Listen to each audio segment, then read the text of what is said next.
ဒီဗီဒီယိုမှာတော့ပထမဆုံးအနေနဲ့ကျွန်တော်ဒီပုံဆွဲပြပါမယ်။ကဲဒီပုံနဲ့ကျွန်တော်ပြန်နေစားဆွဲမယ်ဆိုရင်ဒီပေါ်စင်တာအနေနဲ့ပြောဆွဲပါမယ်။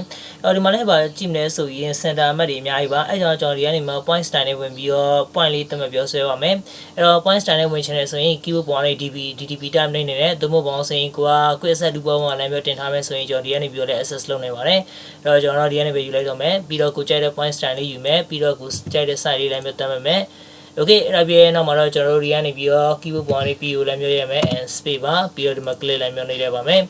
သူ့ရဲ့တဘိုးကိုကြည့်မယ်ဆိုရင်ဒီမှာယာချီပေးထားတဲ့ပုံမှာကျွန်တော်တို့က millimeter နဲ့ဆွဲရမှာဖြစ်ပါတယ်အဲကြောင့်ဒီမှာ CAD ISO file ဖွင့်ထားပါတယ် okay အဲ့ဒါပြည့်နောက်မှာကျွန်တော်ဒီ point လေးကိုအောက်ကို copy ပွားမယ်အဲ့တော့ CO command လေးဝင်လိုက်မယ်အဲ့တော့ space ပါclick နေပြီးတော့အောက်ကိုကျွန်တော်ဘယ်လောက်ထိသွားမလဲဆိုရင်ဒီမှာပေးထားတဲ့158ကိုလည်းမျိုးသွားပါမယ် okay mouse ကိုအောက်ကိုရွှေ့မယ်ပြီးတော့158ရမယ် enter ကဲအဲ့ဒါပြီးနောက်မှာကျွန်တော်ဒီ center ကနေပြီးကျွန်တော်ဒီအောက်ထိသွားပါမယ်အဲ့တော့ address ဆိုရင်ဒီမှာ block လာရမယ်ဆိုရင်350လာမှာဖြစ်ပါတယ်အဲ့တော့ mouse ကိုဒီမှာအောက်ထိပြန်ရွှေ့ပြီးတော့350လည်းပြောရိုက်မယ် and enter okay အမှန်နံပါတ်ရပါပြီအဲ့ကဲလို့ zoom ချလိုက်လို့ point ရရမ်းကြီးနေရဆိုရင်ပုံမှန် size ဖြစ်အောင်ကျွန်တော် regeneration လုပ်လို့ရပါတယ်keyboard ပေါ်ကနေ I space bar လည်းပြောရရမယ်ကဲအဲ့ဒါပြီးတော့မှကျွန်တော် copy command ပြန်ပြောဝင်မယ်သူ select လေးမှတ်မယ်base point ဒီမှာယူမယ်ယူပြချိန်ကြရင်ကျွန်တော်ဒီဖက်မှာရှိတဲ့ map ဒီ map လေးကိုလည်းမျိုးယူပါမယ်အဲ့ map ကိုကြည့်မယ်ဆိုရင် is style 105သွားမှာဖြစ်ပါတယ်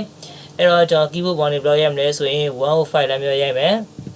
105ပြီးတော့ comma လေးခံမယ်ပြီးတော့ကျွန်တော်တို့ y တိုင်းပဲလာမလဲဆိုရင်အောက်ကိုလာမှာဖြစ်ပါတယ်အဲ့တော့ပုံမှန်ပေးထားရကြည့်မယ်ဆိုရင်155ကို15ပေါင်းပေးရမယ်အဲ့ကြောင့်ကျွန်တော်ဒီကနေမှ190ရမှာဖြစ်ပါတယ်အဲ့တော့ downward သွားမှာဖြစ်တဲ့ပုံမှာ -190 and enter okay အပွိုင်းလေးရပါပြီအဲ့တော့ဒီမှာရှိနေဒီ2 point ရဲ့ဒီ2 point ရဲ့ဒီ point ရပါပြီကဲပြီးနောက်မှာကျွန်တော်ဘယ်သွားမလဲဆိုရင်ဒီနေရာမှာရှိတဲ့ okay ဒီ point လေးသွားပါမယ်သူဒီဘယ်ဖက်လာမှာဖြစ်ပါတယ်အဲကြောင့်ကျွန်တော် x ရဆိုရင်-135သွားမယ်ပြီးတော့ comma y ရဆိုအောက်လာမယ်251သွားမှာဖြစ်ပါတယ်အဲ့တော့သူကလည်းပေါင်းစင်အနှုတ်သွားမှာအဲ့တော့အရှိကနေအနှုတ်ထဲကိုမမေ့ပါနဲ့ and enter okay အဲ့ဒါပြီးနောက်မှာတော့ကျွန်တော်တို့ပဲသွားမလဲဆိုရင်ဒီနောက်ဆုံး point ဖြစ်တဲ့ဒီနေရာကိုသွားပါမယ်သူ့အတွက်ဆိုရင်တော့ကျွန်တော်အပေါ်ကနေအောက်ကို block လာမလဲဆိုရင်188လာမယ်ပြီးတော့ကျွန်တော်တို့ x time ဆိုရင်ဘယ်ဖက်နေရာကိုမှစနစ်လုပ်မယ်အဲ့တော့188ပေါ့နော်ကဲအဲ့တော့ကျွန်တော်တို့ keyboard ပေါ်လည်းပြောရမယ်-188comma ပြီးတော့ -28လည်းပြောရမယ် and enter okay အပွိုင်းလည်းရပါပြီကဲအဲ့ဒီ point ဒီမှာကျွန်တော်ဘာလုပ်လို့ရပြီလဲဆိုရင်စာကလေးလည်းမျိုးဆွဲလို့ရပါပြီအဲ့တော့ပထမစာကလေးဒီမှာနှစ်25ပြောအဲ့တော့စာကဝင်မယ် radius က25 enter နောက်တစ်ခုဝင်မယ် click နေပြီး radius က12ပြီးတော့ကျွန်တော်အောက်ဆုံးမှာ line တစ်ခုဆွဲထားပါမယ်ကျွန်တော်10 radius နဲ့ဆွဲဖို့ပါပြီးတော့ဒီမှာရှိနေတဲ့ circle radius ကိုကြည့်မယ်ဆိုရင် R25 ပါကဲတော့ copy လုပ်လိုက်ရအောင်ကျွန်တော်ဒီကောင်ပဲ copy လုပ်လိုက်မယ် base point ဒီမှာပြီးဒီမှာထားလိုက်မယ်ကဲအဲ့ဒါပြီးတော့မှကျွန်တော်ဒီတောက်ဆုံး point က R15 ပါအဲ့တော့ style command ပြောင်းဝင်မယ် click နေမယ်ပြီးတော့15နဲ့မျိုးရိုက်မယ်ကဲအဲ့ဒါရပြင်းတဲ့အချိန်မှာကျွန်တော်ဗာဆွဲမလဲဆိုရင်ဒီမှာ R138 ဆိုတဲ့ဒီအဝမ်းပိုင်းလေးကိုလည်းဆွဲပါမယ်သူ့အတွက်ဆိုရင်တော့ကျွန်တော်ဒီကနေမှာ10 radius command ကိုလည်းပြောယူမယ်အဲ့တော့ mouse ကိုဒီဘက်လေးနဲ့ရွှေ့ပြီးတော့ click နေပါပြီးတော့ဒီမြင်းပေါ်လမ်းပြော click နေမယ်နေပြချိန်ကျရင် R block ရမလဲဆိုရင်138လမ်းပြောရမယ် and enter okay အဲ့ဒါရပြီကဲတော့ကျွန်တော်ဒီမြင်းတော့မလိုတော့ပါဘူးအဲ့ဒါကျွန်တော်ဒီကနေမှာ erase လုပ်လိုက်မယ်ကဲအဲ့ဒါပြီးတော့မှကျွန်တော်ဒီစာကလေးနဲ့ဒီစာဝိုင်းကြီးကိုကျွန်တော်ဆက်တဲ့ဒီ R285 ကိုလည်းမျိုးဆွဲပါမယ်အဲ့တော့ဒီမှာ10 radius ကိုပြန်ပြောယူမယ်အဲ့တော့သူကဘာတော့ပြောနေအောင်ဆိုရင် first tangent point ဒီဘက်တူ click နေပါပြီးတော့ second ဒီကောင် click နေမယ်နေပြချိန်ကျရင် block ရမလဲဆိုရင်285လည်းမျိုးရိုက်မယ် okay ကဲလို့ပေါင်းစိတ်ပြဿနာတက်သွားရင်ပြန်ပြီးတော့အဲ့ command ကိုလည်းမျိုးယူပါအဲ့တော့ဒီမှာ click နေမယ်ပြီးတော့ဒီမှာ click နေမယ်285 enter okay အဆင်ပြေပြီအဲ့တော့မလိုအပ်တာလေး trim လိုက်အောင်အဲ့တော့သူ့ကိုမလိုအပ်ဘူးသူ့လည်းမလိုအပ်ဘူးဒီဘက်လည်းမလိုအပ်ပါဘူးကဲအဲ့ဒါပြီးတော့မှကျွန်တော် line လေးဝင်ပြီးတော့ဒီ quadrant လေးနဲ့ဒီ quadrant လေးလည်းပြောဆက်မယ် and space ပါပြီးတော့ဒီမှာကျ tangent နဲ့ဆက်ရမှာဖြစ်ပါတယ်အဲ့တော့ကျွန်တော် shift right click နဲ့ဒီကနေဘာလုပ်မလဲဆိုရင် tangent လေးလည်းပြောယူမယ် override step သုံးတော့ပေါ့နော် shift right click ပြီးတော့ tangent လေးယူမယ်ဒီမှာ click နေလိုက်မယ် okay အဲ့ဒါလေးရပါပြီကဲအဲ့ဒါပြီးတော့မှကျွန်တော်ပုံမှန်ရှိတဲ့စာကလေးလိုက်ပြီးဆွဲရအောင် Okay ဒီမှာ click နေမယ် click နေပြီးတော့အပေါ်ဆုံးမှာရှိR60လေးဆွဲမယ် Okay အဲ့ဒါပြီးနောက်မှာကျွန်တော်တို့ဒီမှာ diameter 60လေးဆွဲမယ်60ဆိုတော့32ဆွဲရမှာပါ radius ဆိုရင် Okay တစ်ချက်တော့တိုင်းကြည့်လိုက်အောင်ကျွန်တော်လွဲပြီးတော့ click များနေမိတာပေါ့နော် Okay တော့လွဲပြီးတော့ click နေမိတယ်အဲ့တော့ပြန်ပြီးတော့စမ်းကြည့်မယ်အဲ့တော့ဒီမှာ click နေမယ်ပြီးတော့ဒီမှာ click နေမယ် Okay ဒီကောင်120မှန်တယ်အဲ့တော့သူ့ရဲ့ radius ကဘယ်လောက်ဖြစ်မလဲဆိုရင်30ဖြစ်ရမှာပါ enter Okay အဆင်ပြေပြီပြီးတော့ style command လေးပြန်ဝင်ရောက်ဝင်မယ်လဲမှာ click နေမယ်သူက diameter 51သွားရမယ် Okay အဲ့တော့အဆင်ပြေပါပြီကဲအဲ့ဒါပြီးနောက်မှာကျွန်တော်ဒီမှာဘာလို့ရမလဲဆိုရင် line tool လေးလာပြီးတော့သူ့ကိုကျွန်တော်ဘယ်ဘက်40သွားပါမယ်ဒီမှာသူက line tool လေးရဲ့ distance လေးကိုပေးထားတယ်30ဆိုတာကဲ line command လေးဝင်မယ်အောက်ကို block ဆိုရင်30သွားမယ် enter ပြီးတော့ဘယ်ဘက်ကို block သွားမလဲဆိုရင်40သွားမယ် enter ပြီးတော့ကျွန်တော်တို့ circle လေးနဲ့ထပ်ဝိုက်မယ်ဒီမှာ click နှိပ်မယ်ပြီးတော့ဒီဆုံးမှာ click နှိပ်လိုက်မယ်အဲ့ဆိုသဘောက40ပေါ့နော်ကဲရပြီဆိုရင်ကျွန်တော်တို့ကဘောင်စိတ်ဒီမှာ train လို့ရပါပြီကဲမ train ခင်ကျွန်တော်မလုပ်မလဲဆိုရင်ဒီမှာR278ဆိုတဲ့အဝိုက်လေးဝိုက်အောင်ကဲသူ့အတွက်လည်းကျွန်တော်တို့ဒီမှာ10 radius ကိုယူမယ် click တစ်ချက်ဒီမှာပြီးတော့ click တစ်ချက်ဒီမှာပြီးတော့278လည်းမျိုးနှိပ်မယ် enter okay အဆင်ပြေပြီကဲတော့ကျွန်တော်ဒီကနေပြီးမှမလိုတာလေးလိုက်ပြီး trim မယ် Okay ဒီကောင်ရိုးရိုး slam မှတ်ပြီးတော့ဖြတ်လိုက်လို့ရပါပြီအဲ့တော့ဒီမှာလည်းဖြတ်ဖို့လိုသေးတယ် Okay click နေလိုက်မယ်ကဲအဲ့ဒါပြီးနောက်မှာ Okay ဒီ circle ကမှကြတော့လုံးဝပြတ်သွားလို့တော့မရပါဘူး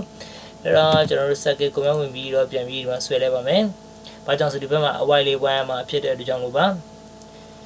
ကဲအဲ့တော့ကျွန်တော်ဘာလုပ်မလဲဆိုဒီကနေပြီးတော့ R27 လေးကိုဝိုက်မယ်ကဲတူအတွက်ဆိုရင်တော့ကျွန်တော်ဒီမှာဘာလုပ်မလဲဆိုရင် line တစ် line လေးဆွဲပါမယ်အဲ့တော့ကျွန်တော် shift right click လေးနှိပ်ပြီးတော့ from လေးတုံးမယ်ဒီမှာ click နှိပ်ပြီးတော့ဘယ်ဖက် block လာမလဲဆိုရင်ကျွန်တော်တို့က39လာမယ် Okay 39လာပြီးတော့ကျွန်တော် vertical မြင့်တမြင့်လေးလမ်းပြောဆွဲထားပါမယ်အဲ့ကလို့တန်တရားဖြစ်တယ်ဆိုရင်လမ်းပြောတိုင်းကြည့်ပါဒီမှာ click နှိပ်မယ်ဒီမှာ click နှိပ်မယ် Okay ဒီမှာ39ရှိပါတယ်ဒီမြင်ကလွဲပြောဆွဲမိရပါကဲအဲ့ပြီးတော့မှကျွန်တော်တို့ဒီ72ဆိုတဲ့ radius ရဲ့စာကဲပေါင်းဆိုရင်သူက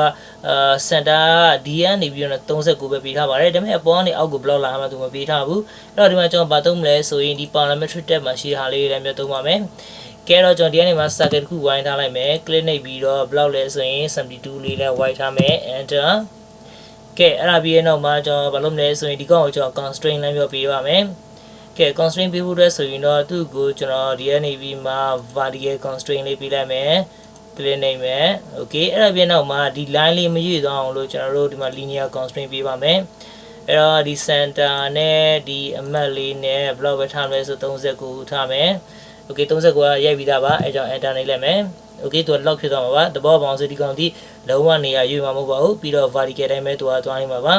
ကဲအဲ့တော့လက်ရှိအချိန်ဒီမှာကျွန်တော်တို့ဒီကောင့်ကိုသူနဲ့ tangent ဖြစ်အောင်ဆက်ရမှာဖြစ်ပါတယ်အဲကြောင့်ကျွန်တော်ဒီကနေမှာ tangent constraint သုံးမယ်သူ click နှိပ်မယ်အဲ့တော့သူလည်းမျိုး click နှိပ်မယ်အကယ်လို့ပြောင်းလဲမှုဖြစ်သွားမယ်ဆိုရင်ပြန်ပြပြင်ရမှာပါ Okay တော့ထိသွားပါတော့ဒါပေမဲ့တစ်ချက်ကြည့်အောင်သူ့ကျွန်တော် select မှတ်ကြည့်မယ်ဆိုရင်ဒီမှာ center လွဲတော့ပြီအမှန်တကယ် center ဒီ line ပေါ်မှာတင်ပြမယ်39ကွာမှာရှိရမှာပါ Okay အဲ့တော့ကျွန်တော် undo လုပ်လိုက်မယ် one more time undoကျွန်တော်တို့သူ့ရဲ့ geometry site တွေနဲ့ location တွေအတိုင်းအတာမလွဲတော့ကျွန်တော် constraint ထပ်ပြီးတော့ပေးမယ်အဲ့တော့ကျွန်တော်တို့ဒီကနေပြီးမှ coincident ယူမယ်ဒီ circle လေးနဲ့ဒီ map လေးပေါ့နော်အဲ့ဆိုသူကဘယ်တော့မှရွေးမှာမဟုတ်တော့ပါဘူးပြီးတော့ကျွန်တော်တို့ဒီ circle ရဲ့ radius ကိုလည်းကျွန်တော် lock လုပ်လိုက်မယ် Okay constant နဲ့ရိုက်ပြီးသားဆို enter ထပ်လိုက်မယ်ဒီမှာ constraint လေးခုပေးလိုက်တာပေါ့နော်အဲ့တော့ပြန်ပြီးတော့ tangent ယူကြည့်အောင် click နှိပ်မယ်ဒုတိယ click ဒီကောင်နှိပ်မယ်ဘာကြောင့်ဆိုသူ့ကိုရွေးချင်လို့ပါ Okay တော့ဘောင်းစိတ်ဒီကောင်လည်းလည်းမျိုးကတ်သွားပါပြီဒါပေမဲ့ပြဿနာတဲ့နေရာပါလဲဆိုရင်ကျွန်တော်တို့ဒီမှာ circle ကြီးရွေ့သွားပါတယ်အဲ့တော့အစင်မပြေတဲ့အချက်လေးပေါ့နော်ကဲတော့ဘောင်းစိတ်ကျွန်တော်ဒီကနေမှာ S circle ကိုပါ lock လုပ်ပြင်မယ် Okay တော့ lock ဖြစ်သွားပြီကဲအဲ့တော့ကျွန်တော်ဒီကနေမှာ tangent ယူမယ်အဲ့တော့သူ click နှိပ်မယ်ပြီးသူ click နှိပ်မယ် Okay မြင်တဲ့အတိုင်းပဲကျွန်တော်ဒီဘာမှမရွေ့သွားဘူးဘောင်းစိတ်ဒီ circle လည်းသူနဲ့လည်းမျိုးဆက်သွားပါတယ်အဲ့တော့ဒီနေရာဖြစ်ကျွန်တော် constraint ယူပြီးပုံလေးလည်းမျိုးဆွဲလို့ရပါတယ်ကဲနောက်တစ်ခါပေါင်းစိကျွန်တော်ဒီကနေမှာ 10 radius ယူမယ်ဒီ sub line လေးနဲ့ဒီ sub line လေးကိုဝိုင်းမယ်ဒီမှာ r block လုံးဆိုရင်187နဲ့သွားမှာဖြစ်ပါတယ် Okay စင်ပြေပြီးအဲ့တော့မလိုတာရှိရင်ထွင်ကြအောင်